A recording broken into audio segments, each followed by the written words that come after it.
hello there, and we are live. See, ladies and gentlemen, see, it's a big one, It's episode 7, guys. Episode 7 of the Prem Talk with no other person than Ola of the Fight Week show. Ladies and gentlemen, it is the Ola and Claude show. Ola, you're welcome, my brother, man. Nice to What see are you, you man. saying, brother? What are you saying, man? Man, it's been a minute. It's been a minute, It's man. been a minute. It's been a minute, And man. we know you've been away, and Mm, many congratulations to you, um, thanks, on man. on your Thanks. recent travels and your recent conquests, shall we say? That's a conquest. You're doing better than Arsenal these days. I'm telling you, man. See, Ola, it's amazing, It's amazing. Love is a beautiful thing, going back home and traditionally getting married to my wife.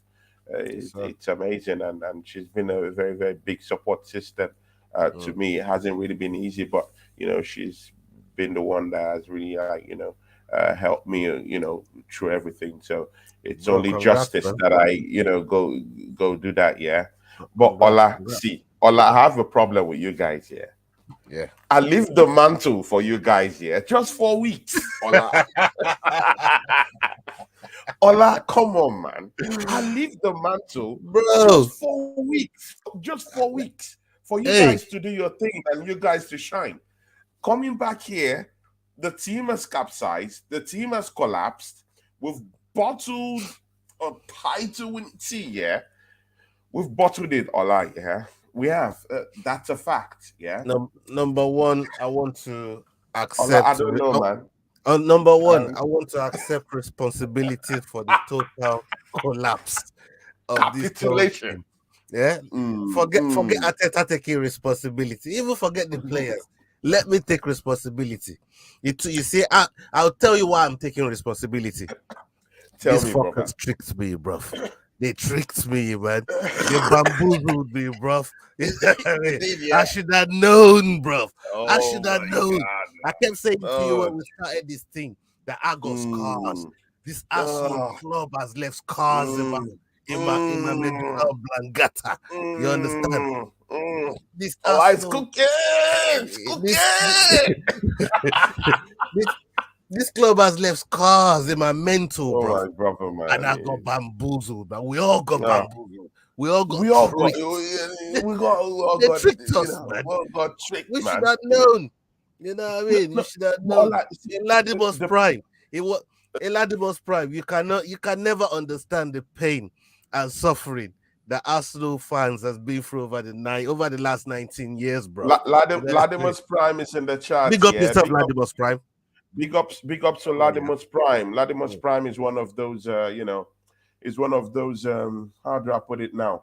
Is one of those guys that would like you to basically exercise caution with your, with whatever with whatever predictions you actually, have Mm. throughout the season. And he's been a voice of reason. I won't dispute that. Even when I was always saying, Arsenal is gonna win, Arsenal's gonna win. It was just chipping in that voice. Yeah, calm down a little bit. But again, see, Ola, we should We be did leading. calm down a little bit, No, but then we we did started to calm down believe. a little bit.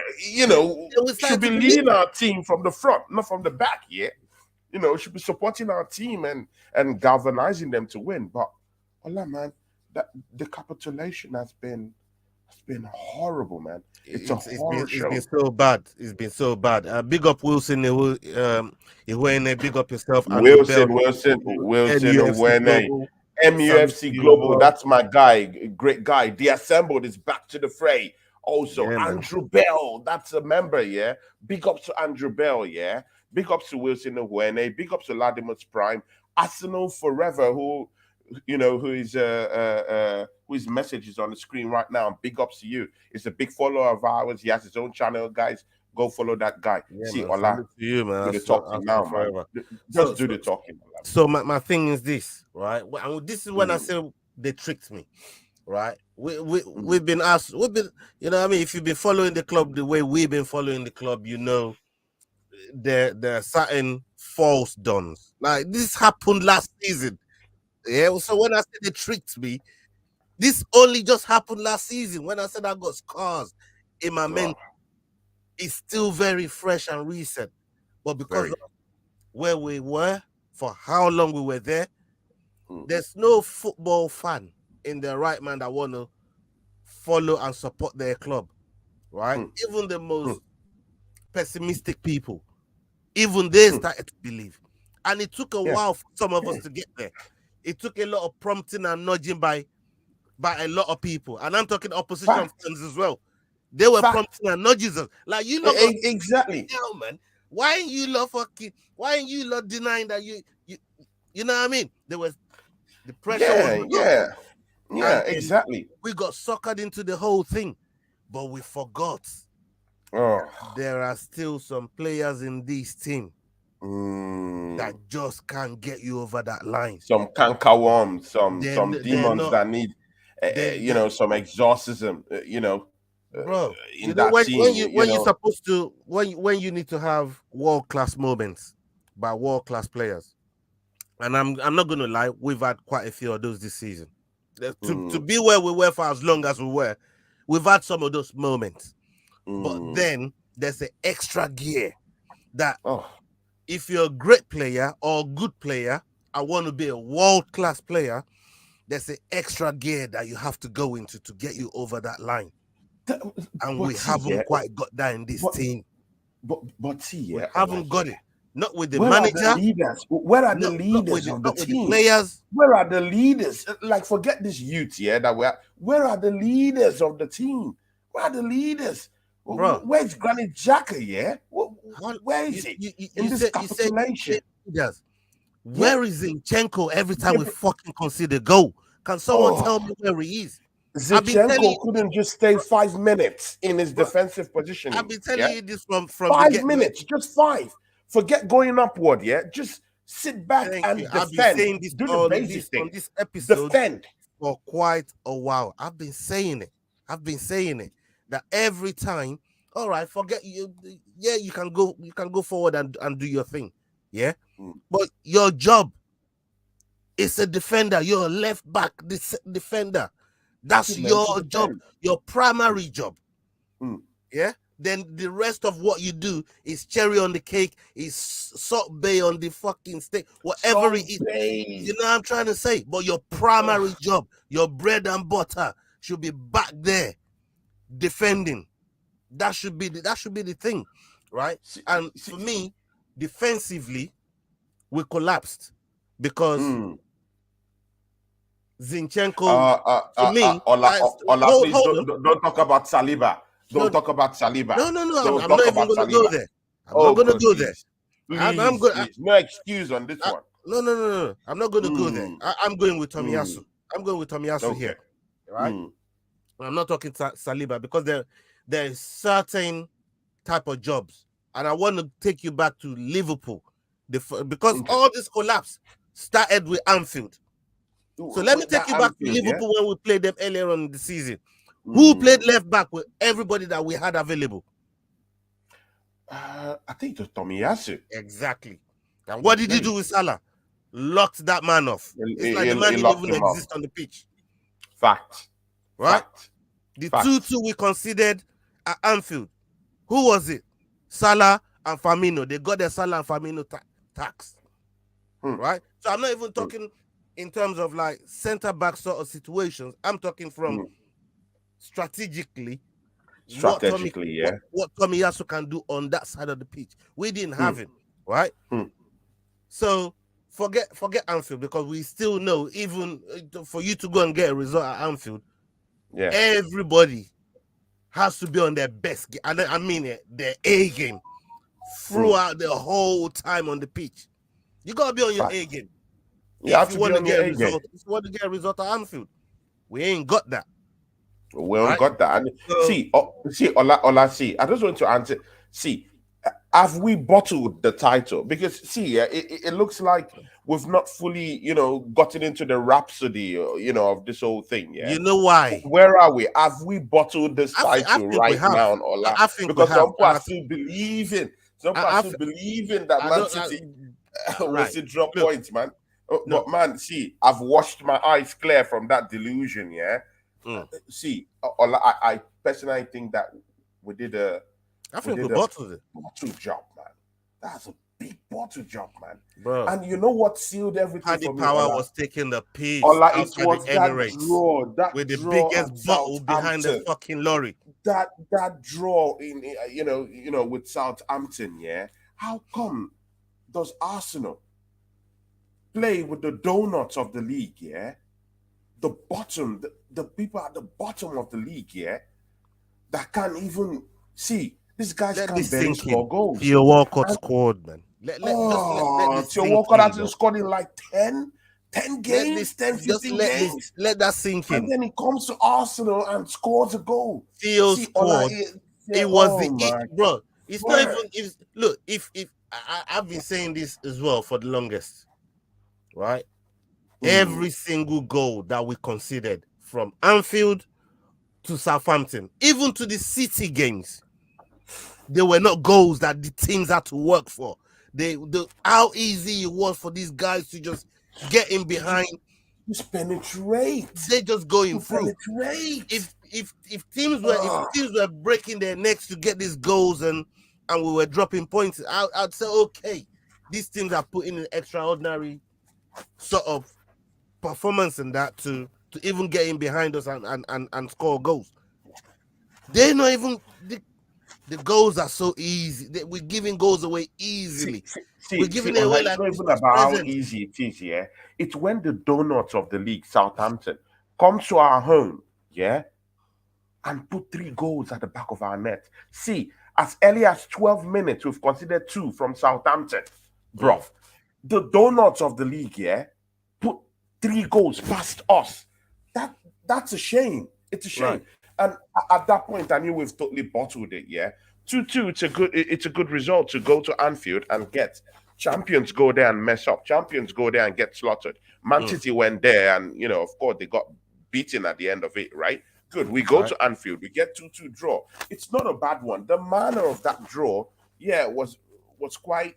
It leaves a bad taste in our mouth, right? Of course. But 2-2, it's not a bad result at Anfield by any means, yeah? No. Southampton at home, the donuts of the league, and we're just all over the place. No coordination, no leaders, no plan B. Oh, nothing. My God. Nothing. I thought, no, there has to be, because there's one of the things that we've done this season. I don't think we've gone like 3 games without a win or even 2 games without a bounce back. I don't think we've done that this season. So for that Southampton game, all right, the West Ham game, I'm thinking to myself, Jesus Christ, we just let these fuckers back in, man. Like, this is crazy. And let me quickly address what the assembled say there. He said, Ola, do you think drawing a game in today's game is a good result? The standards today seems to be 30 wins doesn't guarantee the league anymore. Of course, the 30 wins doesn't guarantee the league anymore. 30 wins doesn't guarantee it, yeah. And a drawing a game, sometimes, if you do it too many times, is actually worse than losing a game in between.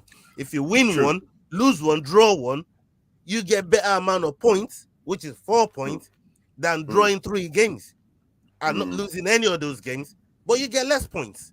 If that makes sense. You get less points. And that's what's happened to us in this situation.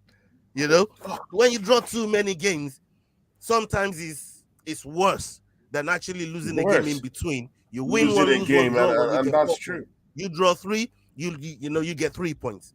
So you get the gist. Sometimes when you do it too many times, it's actually bad for the team because it's a rut they can't get out of. And now we ended up in worse rut facing Man City off the back of those 3 draws.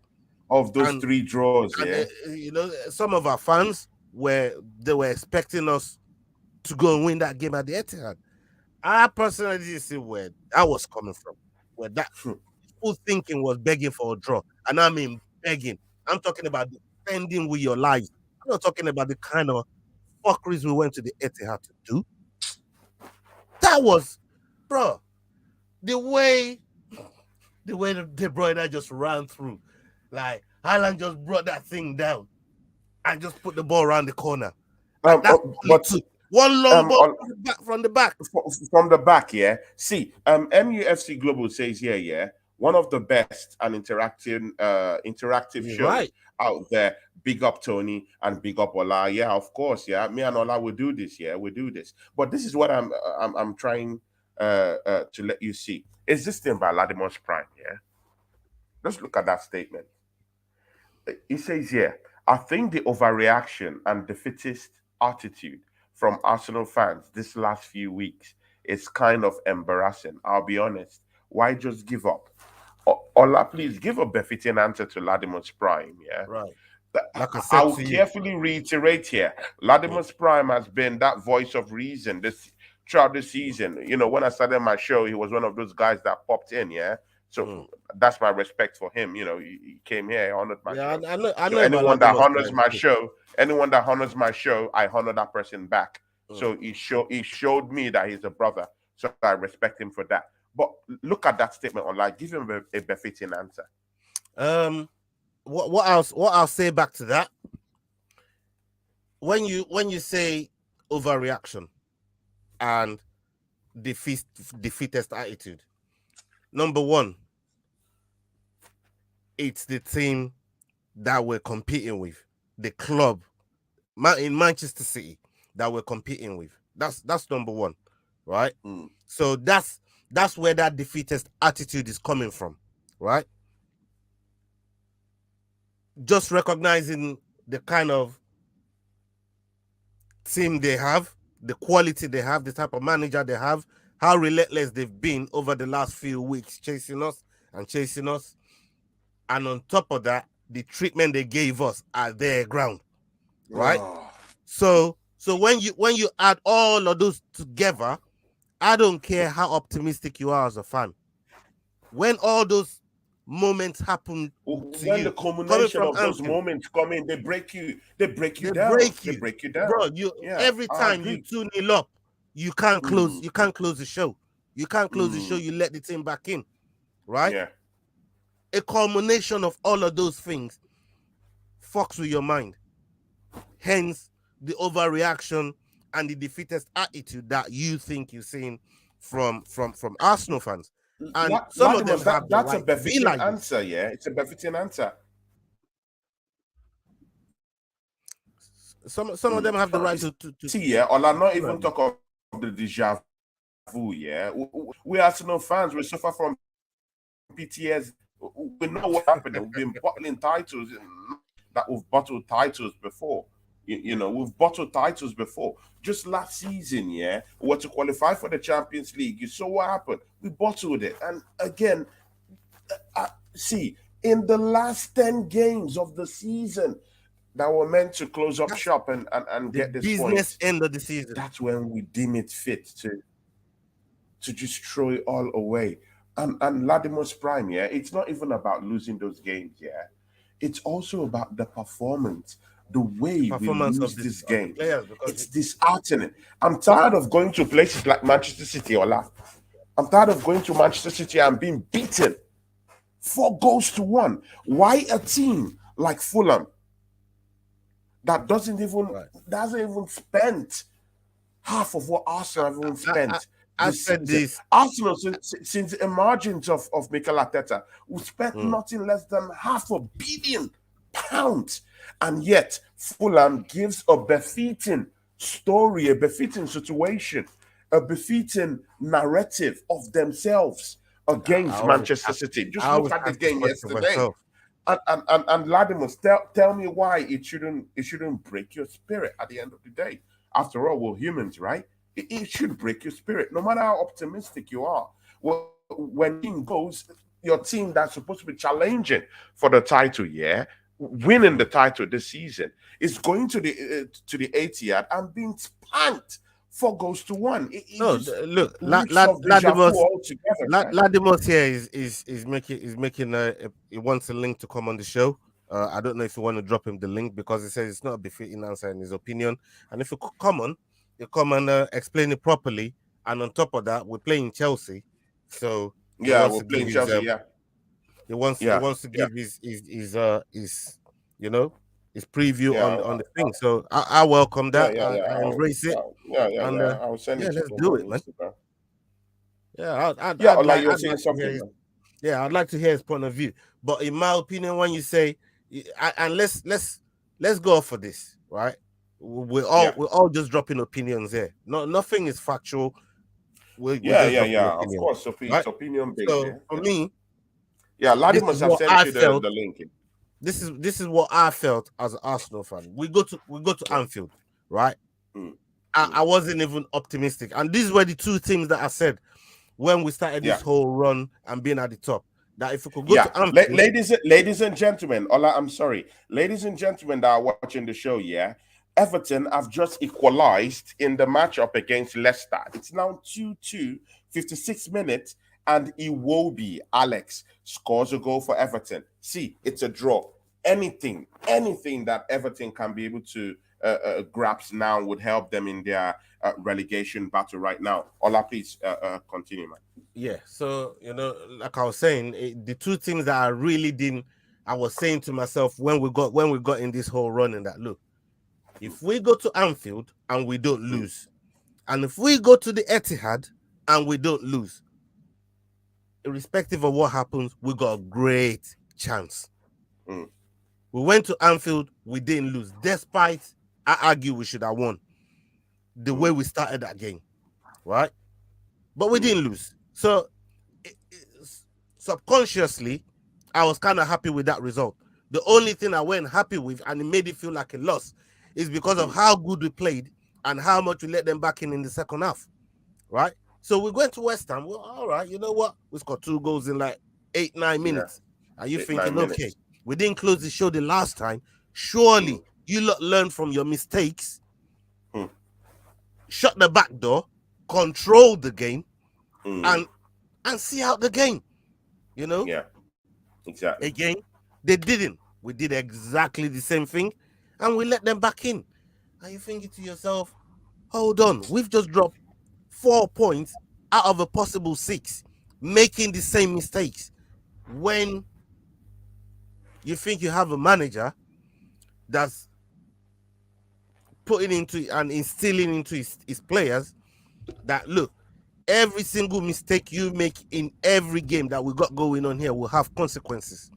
You could either get dropped or whatever. But Arteta didn't make that call. Who leaves Fabio Vieira on for however long in that Southampton game? And Partey's form, I don't know where Partey's form is gone. Partey's like playing like he's on. I don't know. I don't know where he's gone. I don't know what happened to Thomas. I don't know what happened to him. Man, in that game, it's just like men it's against like I'm boys. watching a whole different man. So many unforced errors. So many unforced errors. It was like from a script. I keep saying this. It was like from a script from Annabelle, the horror movie. Yeah, Thomas Partey, bro, horror show. It was bad. I couldn't believe it was him that day, man. And giving up the ball. And I'm gonna say here. Circle. I'm gonna say, but I'm gonna say it right now. Kevin De Bruyne ran circles around them. Saka's form since Anfield, don't know where it evaporated to. Saka's form. Where's that boy gone? But where is he gone?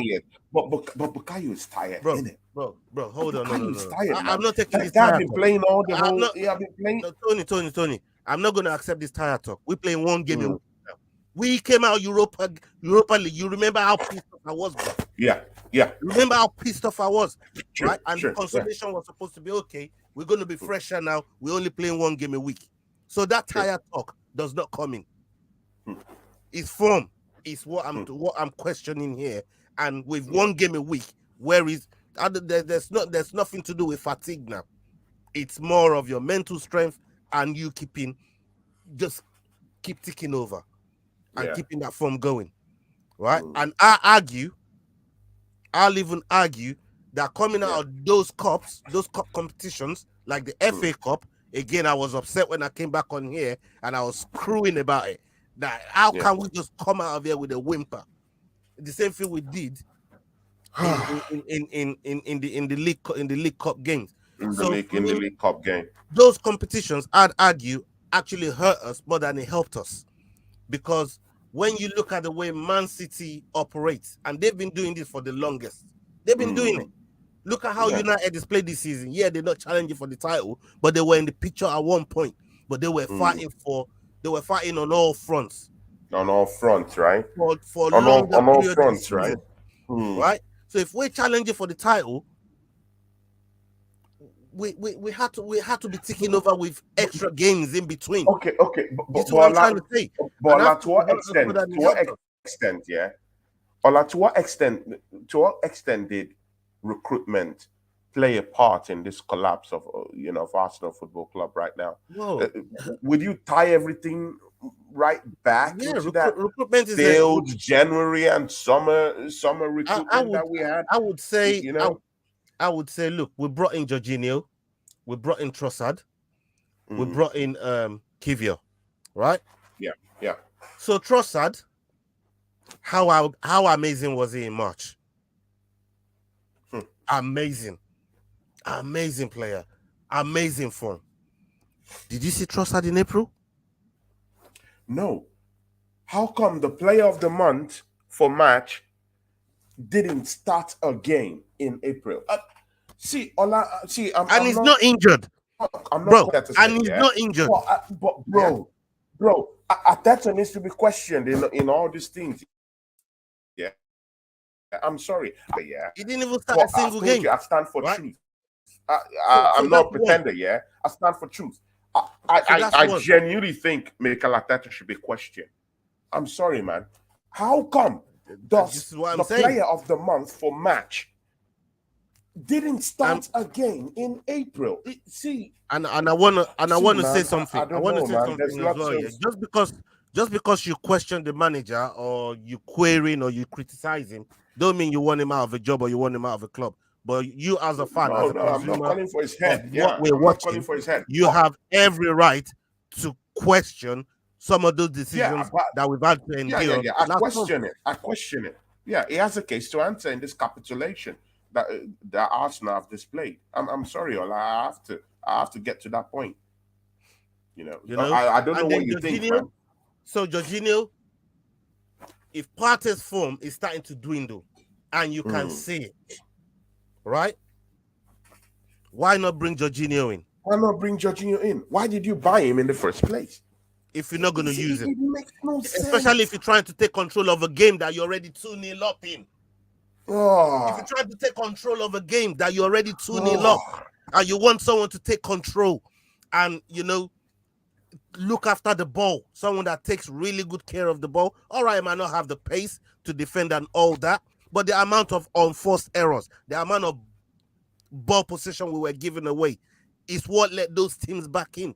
We had one of the best players in the league. He's done it with Chelsea time and time again, winning stuff. Winning European title. He's won everything in football. He's won Why? Everything in football. If you're gonna give him 50 minutes, 60 minutes, if the game starts to, because Arteta earlier on in the season, he was hooking people at half time. So what changed? The time that we needed the most? What changed? Why are you leaving Vieira on the pitch? The whole game. Why? Scratch that, yeah. You're at the Etihad, yeah. You were one of the most dangerous coaches to ever live, to ever watch a football game, to ever coach a football game in Pep Guardiola, yeah.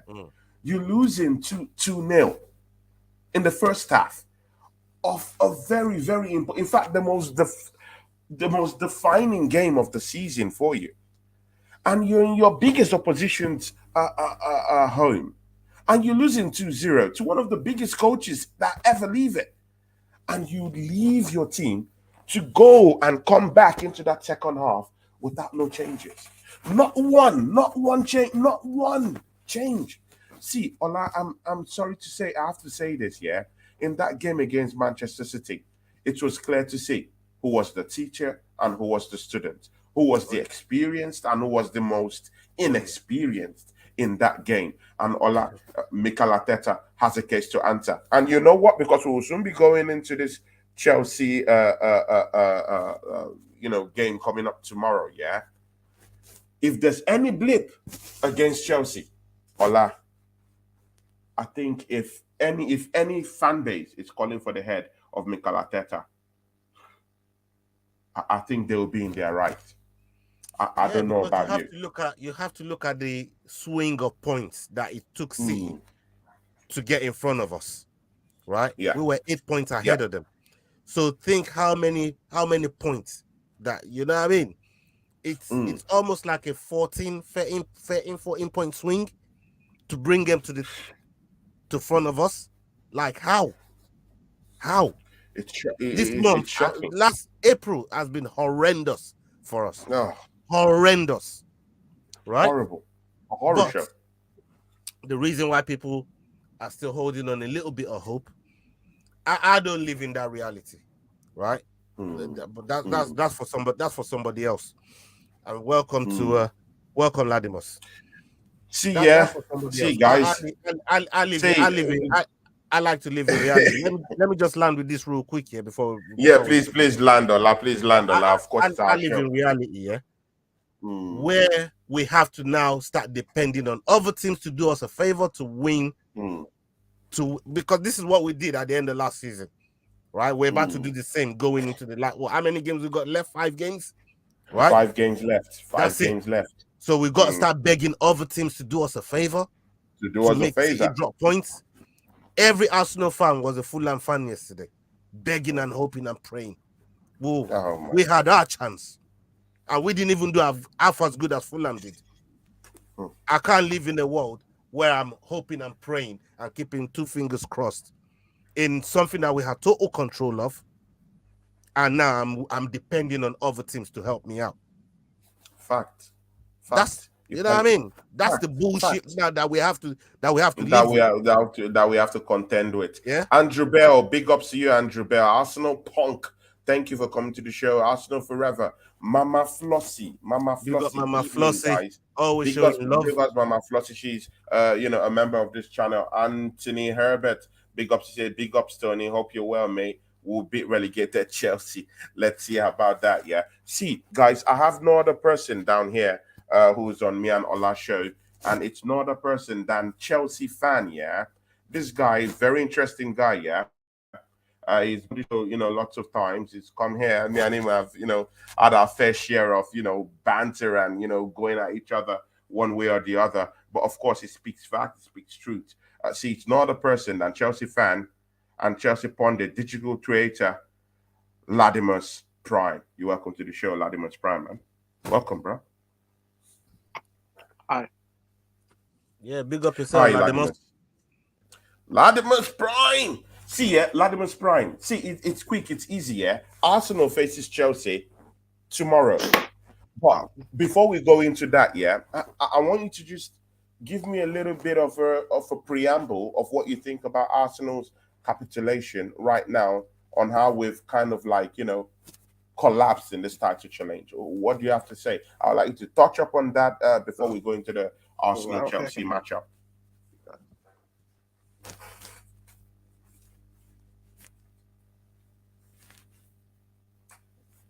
You there, Ladimus? Ladimus, you're mute. Ladimus is mute. Hello, Ladimus? Can you hear me now? Yeah, we can hear you. We can hear you clearly, Ladimus. No. Hello, Ladimus. I think Ladimus' his audio is not working. Ladimus, are you there? Well, you might have to jump back on, jump back in still. Yeah, you might have to jump in. Ladimus, you can jump in back. I'll get you off, then you come back. Into the stream again. Ladimus, are you there? Okay. For some reason, his audio is not working. So let's get into it. Yeah. See, Ola, Okay. we're facing Chelsea Football Club. That's our next matchup, yeah? Mm. Winless in 8 games. 12th in the league, yeah? That's Chelsea Football Club. 32 games played. 30 goals scored. 35 goals conceded with only 39 points.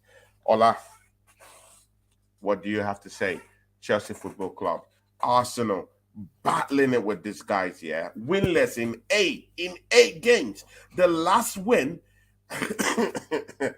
was against Leicester City, whom Everton is having a draw with right now at their home right now. Ola, what do you have to say? The most important, you read a whole load of stats, and the one that stuck with me the most out of all of the things that you said is them having 39 points, bruv. They need one more point to get to the promised land. And in the mood that Arsenal is in, we're in a giving mood. We're in a giving mood. We're in a Santa Claus mood. Oh my God, the team that keeps on giving, man. Oh This my is God. That's the one that stuck with Oh, me the most, and I'm thinking to myself, these guys they've been begging. Cause I have a oh. lot of Chelsea brethren, trust me. Yeah, shout out to Guni and them man there. You get me? Yeah. Yeah, bro. TFCOG. Salute to you, Nas. Right? Nippon. Yeah, Them man there CFCOG. won 40 points. They just begging for safety, bruv. You know what I mean? They just begging not to get relegated, man. They just begging for that 40-point safety net. Yeah. And they got Arsenal next. Big up to you, TJ Warren, TJ Warren TV. Big up to you, TJ Warren. To be nice to have you here on the watch along tomorrow with me, Nas, and Steve Mahala tomorrow. Yeah, it would be good for you to jump in if you like. Ola, please continue, my brother. Yeah. So for me, the mood that we're in at this moment in time, it's worrying for me. Which, again, I mean, look, a lot of the times, especially the last couple of times that we've played Chelsea, I'm going to go back to the last couple of times that we've played them. We've been in sticky situations where I couldn't see the next win. And then Chelsea came along. Remember that game? It was Eddie that started the game. Remember that? And no one could see where the next win was coming. And they said, oh, Eddie's playing. Oh, my God, we got Eddie. But Eddie actually loves scoring against Chelsea. I didn't know why I was worrying. He loves it. He loves it. He loves scoring against them. So for some reason, every time we play Chelsea, Eddie does well against them. It's probably because they're kind of like his parent club. You know what I mean? We got Eddie from there, innit? You know what I mean? We got Eddie from Chelsea. So it could be that. That's all, you know, always giving him that extra, say, battery in the back to want to do well against Chelsea and score against them. But at this moment in time, Arteta needs, I feel like he needs to drop some players, even if it's to make a fucking point. So you want him to ring in those changes, yeah, Ola? Is that what you're saying? Is it a problem of we need to ring in the changes, or is it the problem of the mentality of the team at the time right now? I think it's a combination of those.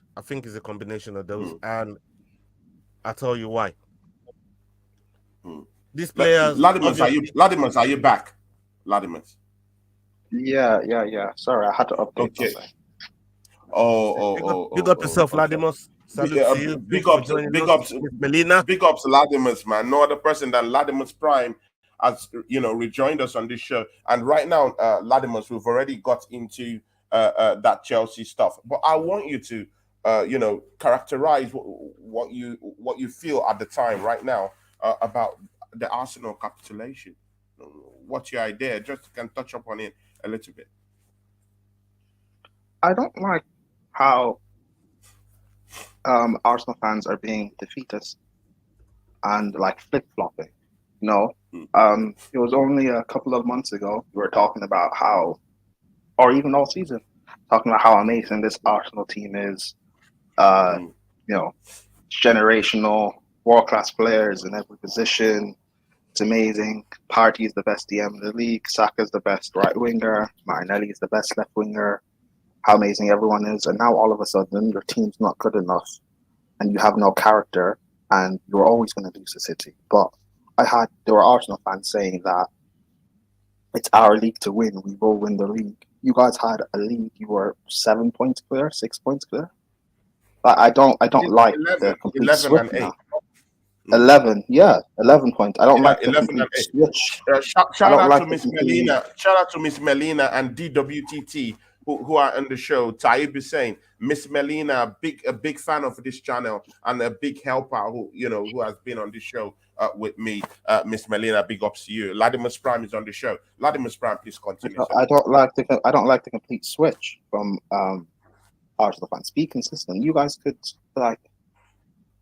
is the league over? I mean, I don't know. Yes and no. All you guys can, and I've been saying this for a while, all you guys can do is keep winning your games.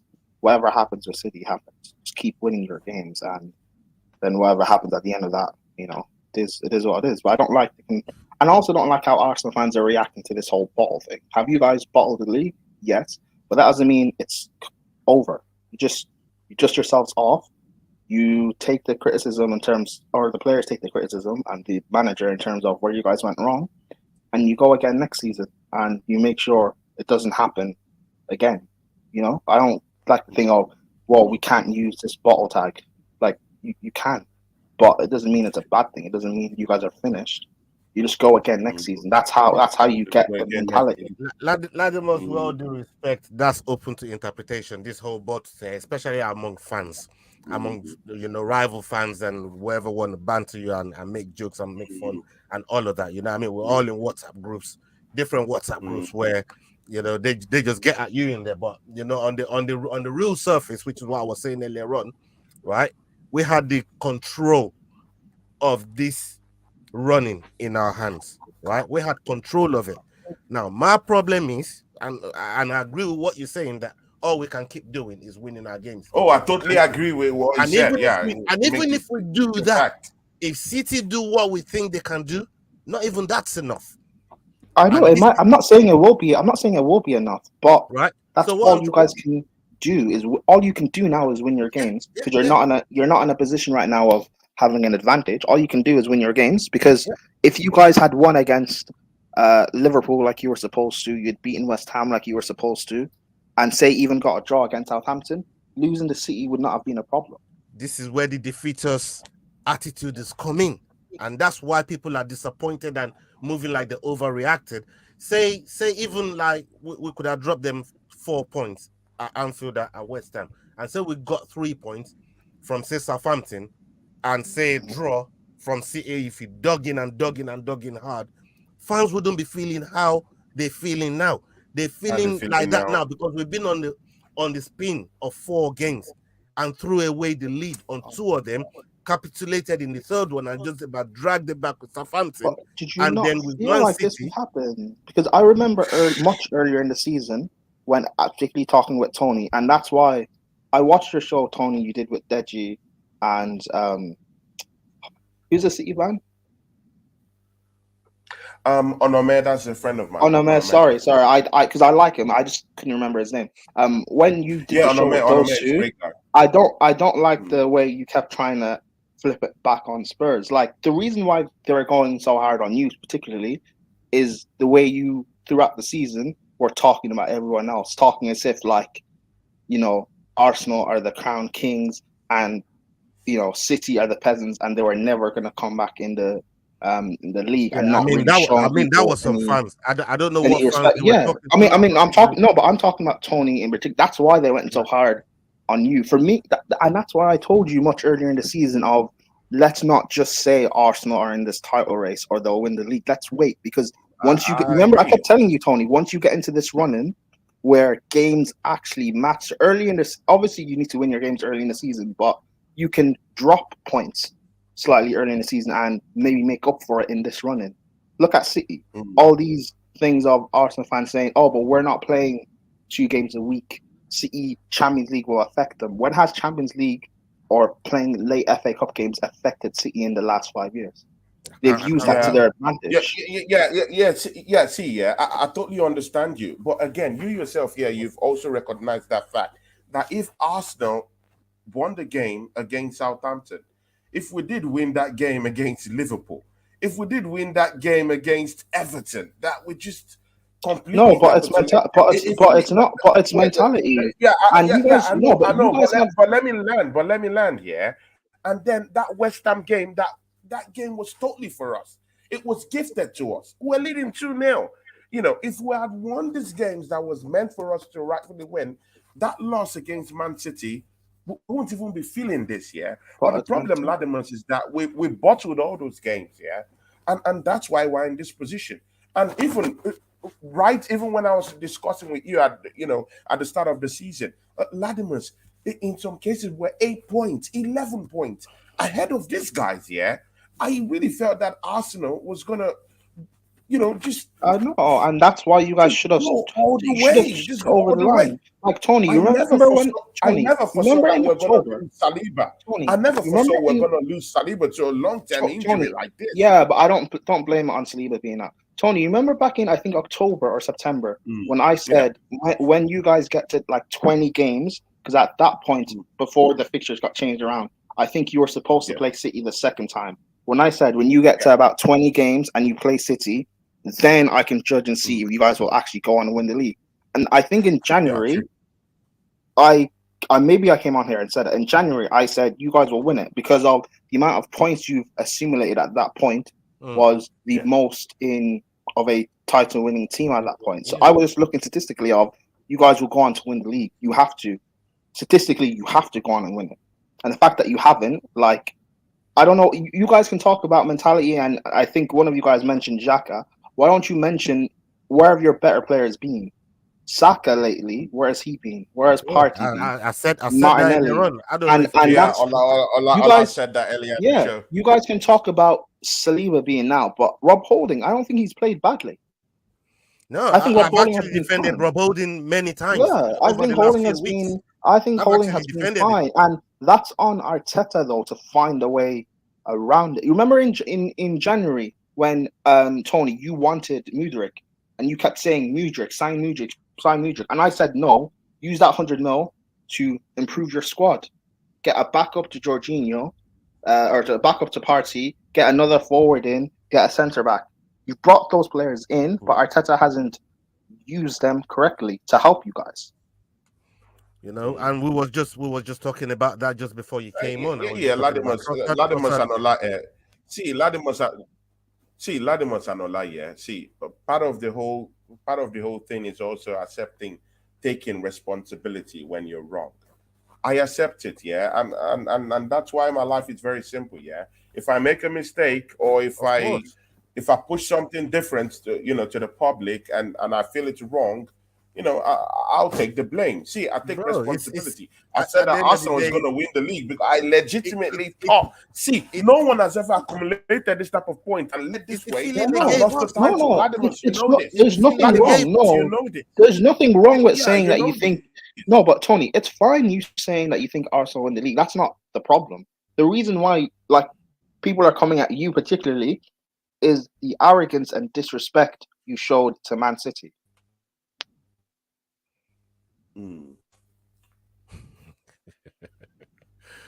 You there, Tony? I don't know. Did he hear me? Yeah, I think it was lagging a little bit. Yeah, am I lagging? Yeah. No, not you. Tony was. Oh, okay. Yeah, it's the arrogance. People are coming for you. Oh, people are coming for you. It's not because you. Well, maybe it's not because you thinking Arsenal can win the league, because you guys showed over the course of the season that you were doing it or you were competing.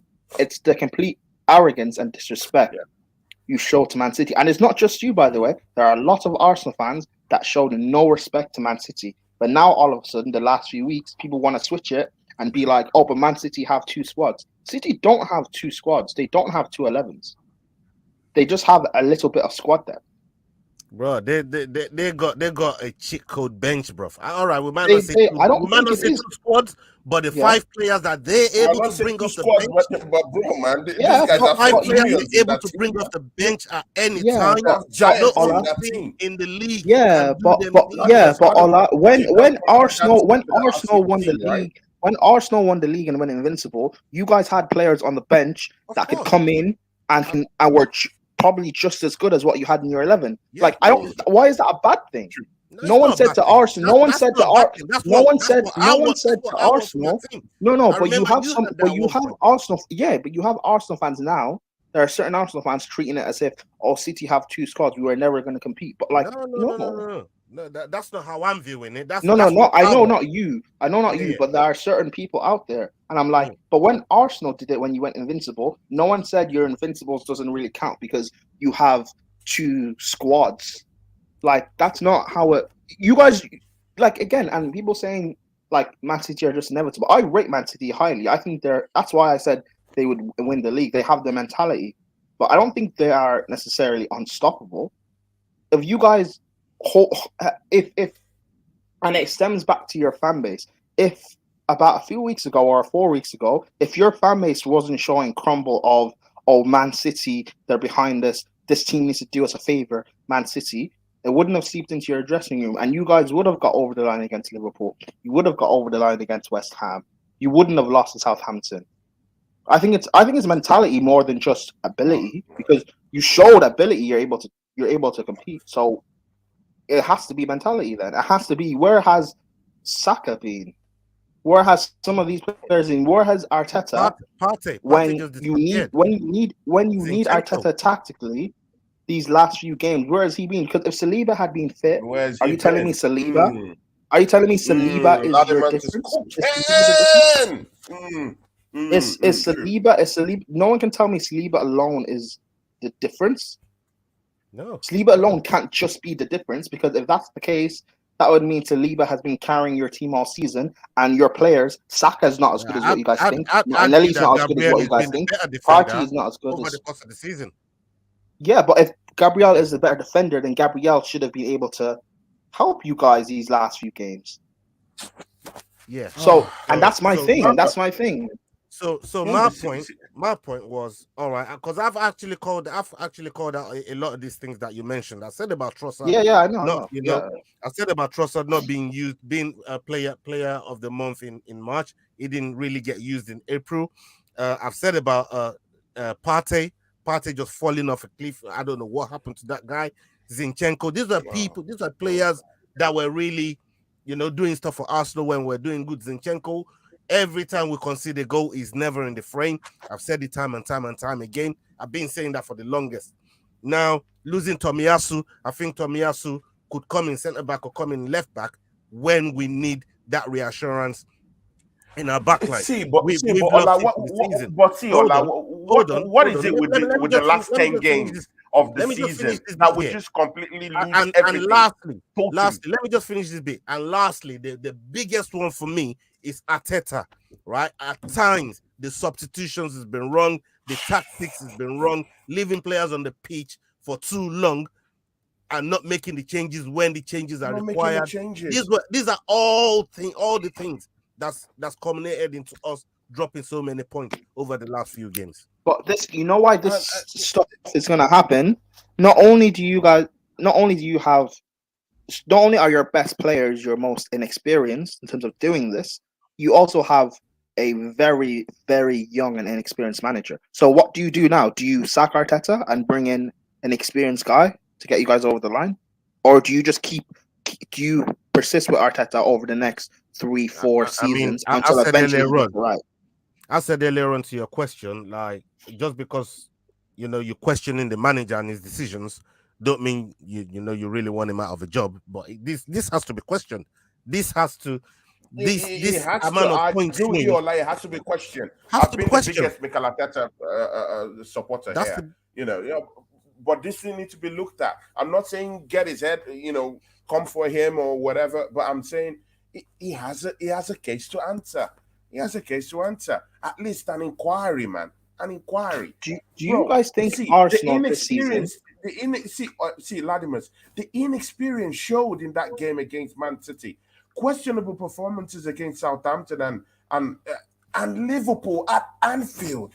How do you explain losing 2-0 leads in 2 straight games? I can't. Hold on. And going down against the donuts of the league. It comes down to not learning from your mistakes. I'm sorry. Yeah, exactly. Hold on. Okay, question. Until Ladimus, yeah. Until Ladimus, yeah. See, because we need to go to that Chelsea game. Until Ladimus, yeah. Look at last season. Why is it that we are always having a big problem when it comes to the last 10 games of every season? What is it with the last 10 games of every season that Arsenal deem it fit to capitulate and completely collapse? Look at what happened last season. We were just to go to Tottenham Hotspurs, get a point or get something, and we go there and we have scars, Ladimus. We have scars. We go there. Let me ask this. Slapped up. And this season, see Ladimus. Let me finish Ladimus, yeah. And then that was the last 10 games of the season, and then we'll come in here again. Last 10 games of the season, the usual stuff, the usual, PTSD, yeah, is showing up all together again. The same boogie team, Southampton, we can get points against Southampton. Why? In the last 10 games of the season, and we're going for a title. And then your coach, who is supposed to go head to head with Pep Guardiola, right? Is schooled under him, right? Is meant to be the student who learned from the best, right? And then you go into the Etihad 2-0 in the first half, and then you're coming out and you've created a name. You've made a name for yourself as a ruthless coach, someone who drags out players in the second half, someone who can even drag out players in the first half. And then you come to the Etihad, losing 2-0, and you couldn't get in a player in that second half at the start of the second half. Ladimus, I'm sorry, I've been the biggest Mikel Arteta backer. You know this. I think he has a case to answer. I'm sorry. I'm not calling for his head, but I'm just saying his experience showed. So something has to be fixed. That's all I'm saying. I mean, I disagree. Arteta hasn't made his name as being ruthless, but okay. Question: do you guys think Arsenal have because do you think this season Arsenal have vastly overperformed, or has this season been expected? I mean, I'll answer this question.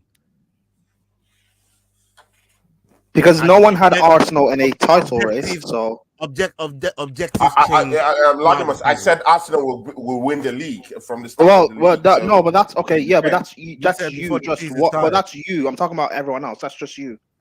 Yeah, for me, objectives change. I didn't expect Arsenal to even be in a title race at the start of the season, but when you find yourself somewhere, then the objectives change. No. I know. But okay, so where did you think Arsenal would finish then?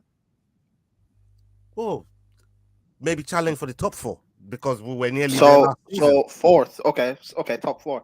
No, reason I'm asking you guys this is if by the vast majority, other than Tony, you're asking. It's not a trick question. It's not a trick. It's not a trick question. So other than Tony, so Tony's not involved in this. Then, if basically every Arsenal fan, and pundits and rivals, if no one expected this to happen, so Arsenal this season have overperformed expectations. Right. Does that mean next season? Is it fair to say then Arsenal will revert back and be a top 4 challenging team, or do we expect them to challenge for the league again? Other than Tony, because Tony's not involved in this, because you expected it this season. Ola and moving forward. No, Tony, don't. Tony, because you expected it this. So this question is not involving you; it's involving other Arsenal fans. So Tony, next season do you expect a title challenge or a top 4? For me, I expect us to challenge for the season. Or Ola? Okay, this is for Ola, not Tony. Yeah, I expect us to challenge for the title next season. And like I said, when you reach certain points in the season and maybe you get there ahead of schedule, like they were saying last season and all of that stuff, even when we missed out on the top 4, that's the PR that they sold to us, right? But I'm seeing this with my eyes. We've been on the top of the table for so long, for a long period of time. No team's ever done this and not won the league. That's how crazy it's been. So I expect them next season. I don't care how good Chelsea become next season. I don't care how good Man City themselves become next season. I don't care how good Liverpool comes back next season. I don't care who United, what sugar daddy they're going to get. I expect us to compete for the title next season, and I mean very competitively. But why? Because if you guys have vastly overperformed, and someone put in the chat that Arteta has rolled his luck. If we're saying other players have rolled their luck in terms of like form, and you guys dealing with certain players being injured, why is it then expected for them to do it next season when they're not of that ability? Because now, right? I've seen what the Kroenkes. I've seen what the Kroenkes. Hold on, I've seen what the Kroenkes can do now. Before we were putting pressure on them, now we have to put even more pressure on them. That now that you've seen what this squad of players can do in terms of holding the league for so long, next season I expect big investments, big competition in the transfer market to go and get players that can actually compete. Because now we're going in Champions League, so the tier of players that I expect us to bring in should be better than what we've even been going after, thereby helping us to even achieve and perform at optimal I can't the word at optimal level. That's the word I was looking for, right? At optimal level, right? I expect the owners now, having seen where we are throughout this season, and we're going into Champions League next season, we have to go and get them top tier players so we can operate at optimal level. And if we operate at optimal level next season, I expect us to challenge for the title next season. For the title. See, I would like to add something down to this here before we go into that Chelsea stuff. Ladimus, please. See, we've totally forgotten a team like Newcastle. Yeah. That it has just taken them 3 years to galvanize that team, yeah. Eddie Howe, yeah. And right now, they're in a good spot for the Champions League title next season. Yeah. At least they'll be in the Champions League next season. Let's not 100%. Talk about Champions League title. Yeah. But look at where they are now. And the spending hasn't even begun. So you see next season, that type of a team, if they go into the transfer window and splash £500 million in the transfer window in the summer, which is very possible because of the owners of the football club, then what are we talking about? They're going for the title, yeah? Good. We've totally removed Aston Villa out of that picture. They have big owners now who could spend big money, yeah, next season. So what happens in the summer when the owners of Aston Villa decide to splash the cash, you know, and they might be genuine title challenges next season. Yeah, they're after Smith Rowe as well. Talked about that. Those two, yeah. And mind you, the players that have been linked to those teams, Nima has been linked to Newcastle. And we know what Todd Bowley is like as well. Todd Bowley will want to spend his way back into the top four. Charlie Patino, all of them. They're looking for ways out of Arsenal. Now, see, yeah, Ola, if Arsenal doesn't go, yeah, Ola and Ladimus, if Arsenal doesn't go and have a good recruitment in the summer, if we don't have optimal recruitment in the summer, we might lag behind next season because these other teams are going to come up and gazump us in the transfer window, and they might get these big players. And we've already seen what Newcastle should be a clear blueprint of what other teams should follow. And if Aston Villa follows that blueprint in the summer, they're going to get somewhere. Now, see, forget what Chelsea is going through right now, yeah? Pochettino might be coming in. They'll be back. Pochettino might be coming into the fray. I'm not saying that they're going to be title challenges all of a sudden, but see, yeah, something good might start happening. And you don't know to what extent this manager jump or this manager jump could issue Chelsea Football Club next season. So we don't know about this thing. So title challenge next season, it's not guaranteed for Arsenal next season. This was the season that we were to make that our challenge count. This was the season we were to win that title. And I'm sorry for anyone who thinks that we're crybabies right now. No, Arsenal fans are overreacting. But this is the chance. This was our biggest shot. Manchester United, not in the fray. Liverpool, not in the fray. Tottenham Hotspurs not even getting top 4 this season. It hurts so bad, man. It hurts. It hurts. This is our chance to get it. It was our chance to get it. And Manchester City flip-flopping this season in terms of course, we're leading these guys by 11, 8 points, 5 points.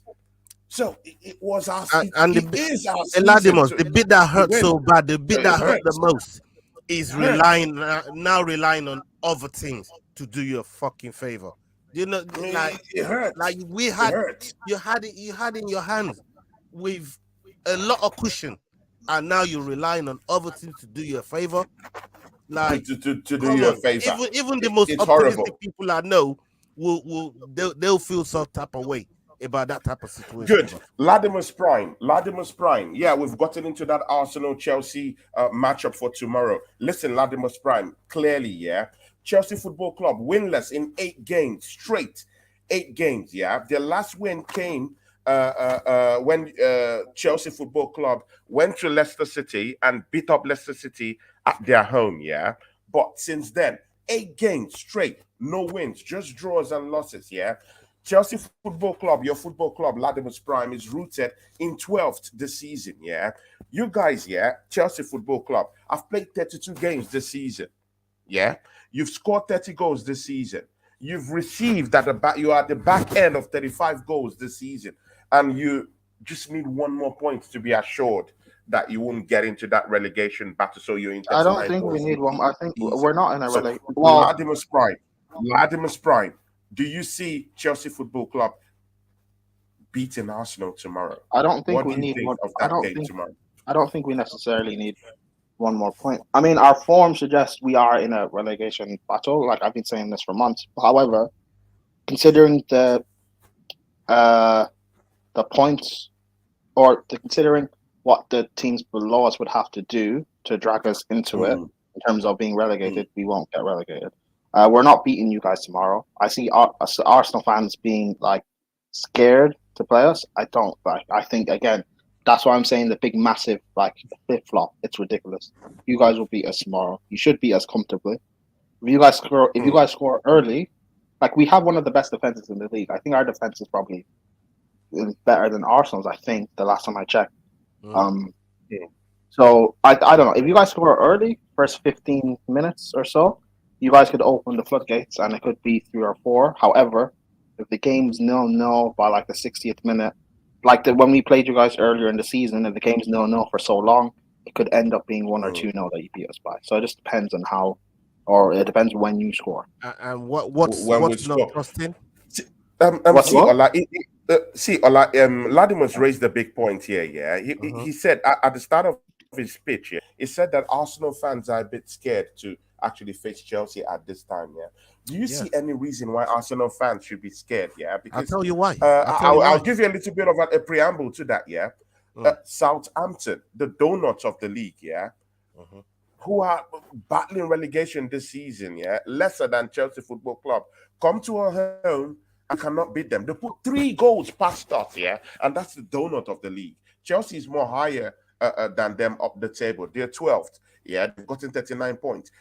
Do you see any why an Arsenal fan would say, yeah, that Chelsea game, we can win, but you know what? I still have reservations because we'll still bottle it tomorrow. Number one, right now, I feel the way that we're playing. And I know Ladimus is saying, oh, we could go, opening 15 minutes, go score 2-3 goals. Have you been seeing Arsenal the way we've not been closing the show? That's worrying for me. That's number one. Number two, I don't know if you drive, Ladimus, right? If you have a car and you drive, imagine driving your car all year and somebody drags you. This is what it's going to feel like if we lose or drop points to Chelsea tomorrow. It's like you driving your car comfortably for a whole year, and then somebody comes and drags you and puts you in the boot of your car and start driving you to somewhere you don't know. And then you're just praying and hoping that somebody opens that boot for you so you can get the hell out. That's the best analogy I can give to you. When you're in the driving seat and then all of a sudden you got no control of what's going to happen. And then the next game you got, this is a club and a squad of players by their culture because Eme Baba just said it just now. It's a London derby.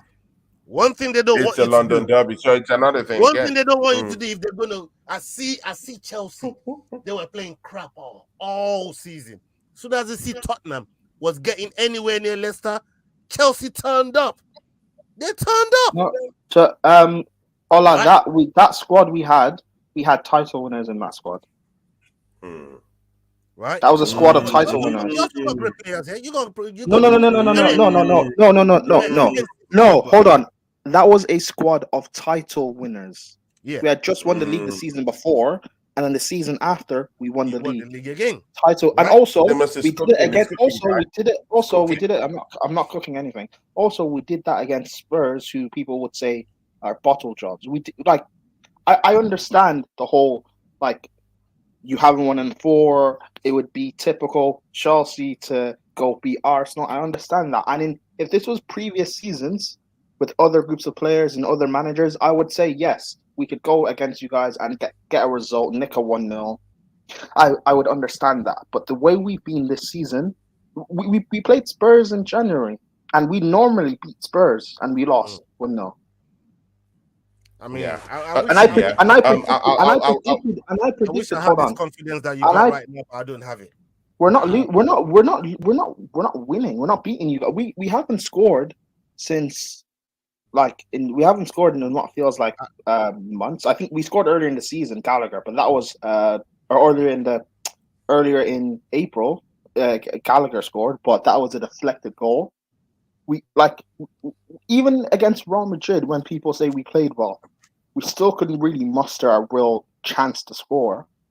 Like, we don't look good at all. We have no way of, never mind getting a result, we have no way of scoring.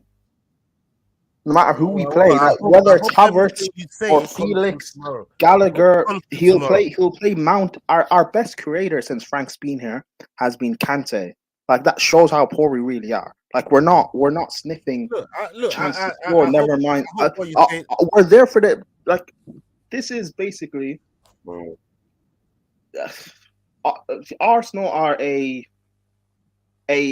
hungry tiger you haven't eaten in weeks, and Chelsea are the wounded gazelle by the watering hole. We're there. All right. You don't need to hunt or anything. But again, Arsenal is also. But again, Ladimus, Arsenal is always that team that keeps on giving, you know. Yeah, and so are Chelsea. So are Chelsea. You know, and again, Ladimus, I also don't want you to also forget that Arsenal Football Club, and Chelsea Football Club, it's a different ball game altogether. This is a genuine London derby, just like what Emi Baba said. You know, London derbies are also very, very contested. So but that doesn't mean anything. Energy at the end of the day, it's not going to be. That doesn't mean anything. I think a different energy, having a different energy won't make us score goals. I think. I don't know. I think. Do you agree? Do you agree with that? No, because it makes sense because Chelsea have just scored just 30 goals this season. That's poor by their standards. Let me just say this. Understand? If you didn't have a legend of your club at the helm right now, I might eat up a lot of what you're serving. Yeah, this man knows a lot about competing with Arsenal. I'm talking about Frank Lampard here, right? And albeit it's not been doing well. This is a game that he could want to use to, I don't know, jumpstart, if you like, light them some fire under, and maybe even tell them some stories about his heyday when he used to play against Arsenal. You see me? Just to motivate this player. Hold on, Ola, why couldn't this guy do that when we played Real Madrid? Why couldn't he have said, "I've played in these big games before. I've played in a semi-final against Barcelona at the new camp, a man down, dug in." Why couldn't he do that? It's not as easy as selling a derby, though. No, but what do you mean it's not as easy? Hold on. With all due respect, hold on. Ola, with all due respect, hold on. Please, guys, one at a time. And this is also Ola's show, Ladimus. So let Ola please land. Then Ladimus will land too. Ladimus, I know you want to land, but let Ola land. Yeah, from what I'm saying, like, Real Madrid is not, for me. It's not like a local. They're not in the same city. The way you can sell that, and that's just answering your question, Ladimos. The way he can sell the Real Madrid, the way he can sell the London derby against Arsenal to his players to light that fire under them to try and get some motivation.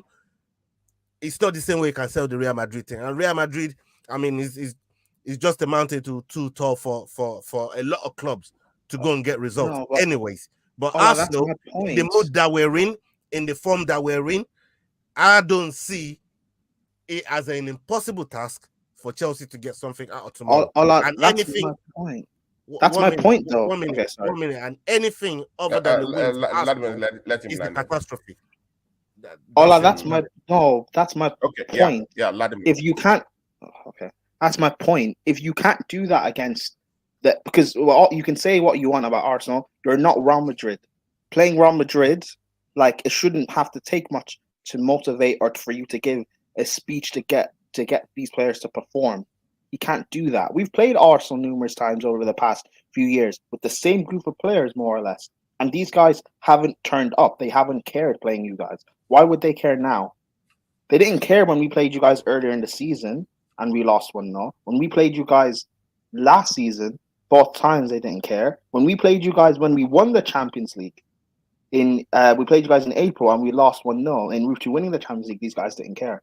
Why would they care now? When we had Frank, we lost to you guys. These guys still didn't care. We had Frank in an FA Cup final with the same players, more or less, and we lost. They didn't care. Why would they? Why would they care now? Like, I understand what you're saying. Ideally, Frank should be able to give a speech to get these guys to unite and to put in a result and be like, we've had a terrible season. I understand, but give this performance for the fans and let's stop Arsenal from winning the league. I understand what you're saying, but it's not going to happen. What you're saying is yes, he should be able to do that, but Frank is not that guy. He's not motivational. He's got no tactics. He's the worst manager I've seen. People talk about Ollie. Ollie would be able to put in to give a speech and put in a managerial performance against big clubs. We've seen Ollie do that. As bad as what people say Ollie is as a manager, Ollie has played PSG. He's played City. He's got good records against these big sides. Frank doesn't have anything.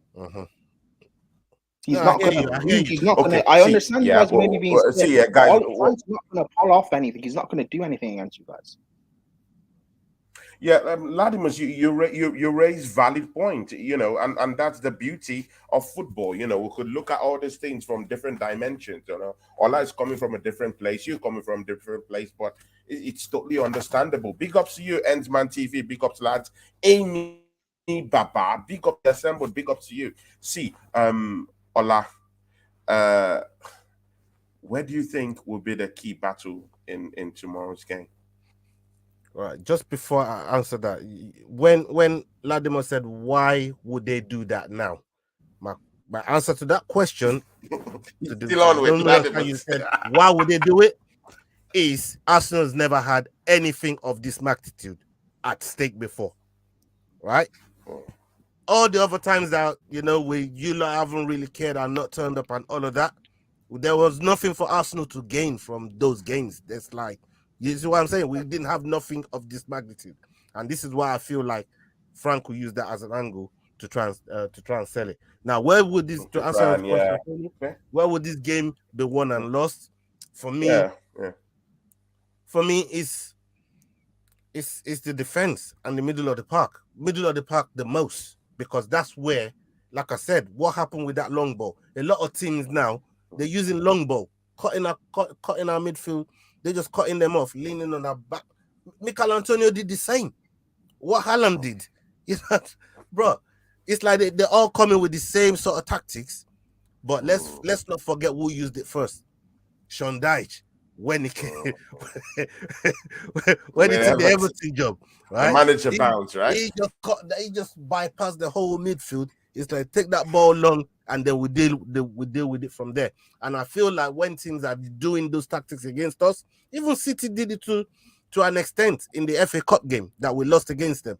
You know, they did that same tactic, and they did it when we played them at the Etihad. You know, they just carve, they just get through us, man. And for me, I just think Chelsea. Look, they've got talented players. They've got very, very good squad. Yeah, they just not gelled together, and this is where Poch coming in could be a scary thing if you can really, really galvanize these players together. Yeah, see who fits where, and use all of them to their strengths. I think you're going to start seeing different results from Chelsea. But right now, while Lampard is still there, I was gutted when they sat Lampard before we could get to him, and they shouldn't die to the job, because I was thinking if we got Lampard over there, we might have been able to get those 3 points. But they sacked him, and then we ended up getting the manager bounce result after the coronation thing or whatever. The reason that they had to postpone the game. But for me, defense this week, tomorrow, defense, but most importantly, midfield. But I want to see some changes from the manager. I really, really do. I don't care. Yeah, those changes should be ranked, right? I just want him to make a point, make a stand, because this can't go on. 4 games in a row, you got to start making changes, bro. You got to start making changes. Latimer's Prime, please just look at this question from The Assembled. It says, Arsenal versus Chelsea isn't a game that a manager needs to motivate the players for. It's a London derby. Motivation is. That's it. Motivation is automatic. Do you buy that statement, Latimer's Prime? No, because a London derby doesn't mean anything. We've played Real Madrid at the new camp, and these players weren't motivated. So why would they care playing Arsenal? We played Arsenal in the past many times, and these players haven't cared. Like, why would they care now? Why would they care now, right? Good. Latimer's Prime, Look into that match tomorrow. The key battles for tomorrow. What do you think? Where do you think that match will be won? Where do you think that match will be lost tomorrow? I think the game will be, when we played you guys earlier in the season, I think Potter actually set us up quite well. I think we played quite well defensively. What let us down in that game was our attack going forward, because we had chances in the first half that we possibly could have taken, but the final ball was falling to Havertz and Mount, and they continuously let us down. I think the same thing could. I don't know, because Frank won't set us up to be defensively compact. So I don't. Well, I honestly don't know. If Frank had if he had any tactical knowledge about him, he would put 10 men behind the ball and try and hit you guys on the counter attack. He would play Madueke or Mudryk or Sterling on that right hand side to attack Zinchenko, because he's a massive weakness. He would probably play maybe a Aubameyang or someone up against Gabriel and Holding, and he will just try and see and get a result that way. But he's not going to do any of that. We'll probably play with a high line. Our attackers won't do anything, and you guys will have all the chances to counter against us and try and score. That's why I think if you score early, it could end up being a bloodbath, and it could be 3 or 4. But if you don't score early, it'll probably end up being 1 or 2. Yeah, the Assembled says London pride, probably alluding to why that motivation is automatic. And of course, no other person than Miss Melina. I don't have to, overstate this. Miss Melina, big up Prime. That's what she says here. See, Ola, should we be putting in Trossard to start in that match? See, those changes. Should we start seeing those changes now? Should that experience from Mikel Arteta be showed right now? We want to see it right now. Should Trossard be starting this game tomorrow? No reason should why Nketiah, who always have joys against Chelsea, be started in this game tomorrow? What do you think, Ola? Tomorrow, I'll bring in Trossard, and I'll bring in Nketiah. I'll bring both of them in, and I'll drop Jesus and Saka. Right? Ooh, and Saka for me, that's a big one now, man. Saka for me has been dropping stinkers for the last few games, right? He needs dropping, and not for fatigue. None of that excuse that you tried to give him earlier on. I went buying none of that. 1 game a week, he's been dropping stinkers. He needs to come off the bench as a sign to show him.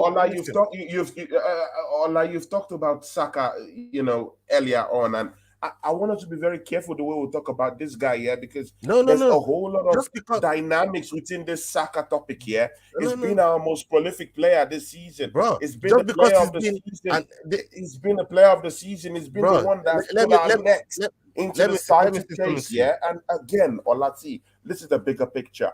Look at the bigger picture, Ola. The bigger picture is that Saka hasn't signed a contract yet for Arsenal Football Club. He's still getting paid by the club. He's still getting paid by the club. I know, we should be very careful in the way we say hack him out, bring him in, hack him out. No. We should be. I'm just saying. I hear you. And just yesterday, PSG have launched 105 million pounds to go for Saka in the summer. Okay. So good luck to them. That's something that we have to think about, right? For me, I'm a very, very straightforward thinker. Right? For me, in the moment that I'm talking about, I'm not attacking what he's done throughout the season. I'm not attacking, the talent that I know he has. I'm not attacking any of that. What I'm attacking, and what not even attacking it, I'm just saying, over the last 4 games since Anfield, I can compartmentalize that, and I don't have to draw it back to all the other games, but I can compartmentalize because it's a fact. He's been messing up in the last 4 games, and for that, it needs dropping. No one is bigger than the team. I don't care whether you're Saka, whether you're Saliba, whether you're Ramsdale. I don't care who you are. No one's bigger than the team, and that in itself should show. How did Saka get in the first place? They had to drop someone for him coming from the academy when Emery started playing him. No one's bigger than the team, right? So anybody that's not really pulling their weight or is out of form, the manager should be able to bring off that player and say, this week, you're sitting on the bench with me. This week, you're going to watch from the sidelines because the man that's behind you is hungry and I'm not giving him no chance. Yeah? See, I'm going to feed him now. And you're going to see what I want from you every week. Matter of fact, you're going to have to wait till he drops a stinker before you can get in. And that's how you get all these players in line. You get all of them in line. There's no favoritism, no nothing. Get these players in line. Latimus Prime, you've just heard that passionate rally cry from Ola. Please, where are you in all of this? I know you're not an Arsenal fan. This might be a business that might not be yours, but put yourself in the shoes of Mikel Arteta right now, yeah? And just tell me, what would you do? Because Ola have just created valid points here, yeah? What would you do with Saka right now? For 4 games, he's been creating stinkers. This guy hasn't signed the deal yet. PSG just launched one of the biggest, chase for him for the summer, publicly. 106 million pounds, for Saka, and they want him, And of course, we all know that Manchester City, they want this guy. Latimus, would you be very careful if you were Mikel Arteta in hacking Saka out of that team in the next game? Why would he have Tony? You said not long ago that Arteta is a ruthless manager. If he's truly ruthless, he would have dropped Saka a few games ago, right? Yeah. If you're not performing, like you can't have these niceties, particularly when you're supposed to be you are challenging for this league. Like if he's not performing, he's not performing. Drop him. There's no reason why, and it's particularly that you're playing a poor team in Chelsea. There's no reason why Reece Nelson can't come in on that right hand side and put in a performance. If I was Arteta, I would drop all 3. I would drop all 3. Yeah. You'll drop him. Good. So, Latimus, no, not just him. Not just him. I'm talking about drop all 3. Drop him, drop Jesus, drop Martinelli. No, I wouldn't drop Martinelli out of all of them. I wouldn't drop Martinelli. They probably did the most. I don't think Martinelli's been playing that. He's been very consistent. For me, I would drop all 3. Play Trossard, Nketiah, and Reece Nelson. No, I think those guys are good enough to get a result against us.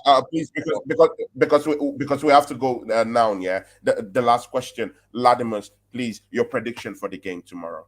What's your final prediction for that game before we go to Ola to close the show for us and give us his prediction? I already gave mine. I think if you score early, it could be 3 or 4-0. If you leave it late on, it'll be 1 or 2-0.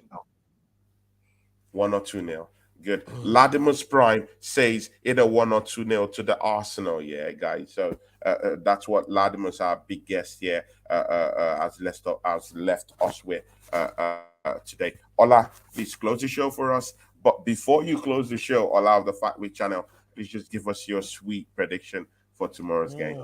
This prediction, I don't know. I'm going to go for a narrow 2-1, and this is more wishful thinking because I know what we're like.